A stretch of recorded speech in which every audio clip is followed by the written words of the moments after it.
চল ভাই ক্রিকেট খেলে আসি। আরে বাপরে, এটা কি রোদের তাপ! আরে ভাই, তুই তো পুড়ে কালো হয়ে গেছিস।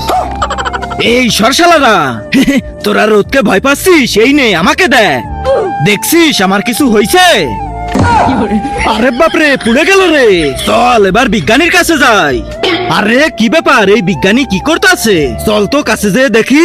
এই যে বিজ্ঞানী, গরমে তো সিদ্ধ হয়ে গেলাম। এবার এই পৃথিবী থেকে চলে যেতে হবে। আসো আমার সাথে।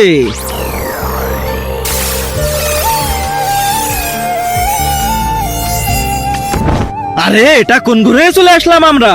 এখানে সবাই ল্যাংটা হয়ে ঘুরতেছে কেন? আরে বিজ্ঞানী, ওই দেখো পিকে, চলো ওর কাছে যাই। আরে ভাই পিকে, তোরা আমার ঘরে কি করতে আসছিস? আরে পিকে, পৃথিবীতে অনেক গরম পড়তাছে, এর জন্য আমরা তোর এখানে আসছি।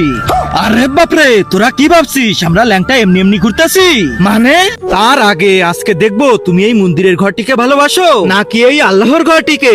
যদি আল্লাহর ঘরটিকে মন থেকে ভালোবেসে থাকো তাহলে ভিডিওটাতে লাইক দিয়ে চ্যানেলটা সাবস্ক্রাইব করে দাও। আর যদি মন্দিরের ঘরটিকে ভালোবাসো তাহলে লাইক সাবস্ক্রাইব করতে হবে না, কমেন্টে লিখে যাও আই লাভ আল্লাহ। মানে তোদের ওখানকার চেয়ে আমাদের এখানে গরম আরো বেশি, তার মানে আমরা ভুল জায়গায় আইছি। জলদি ফিরে চলো ভাই। কিভাবে যাবা? আমাদের স্পেসশিপে? কোন স্পেসশিপ? শালা ওটা তো গরমে অনেক আগেই জ্বলে গেছে।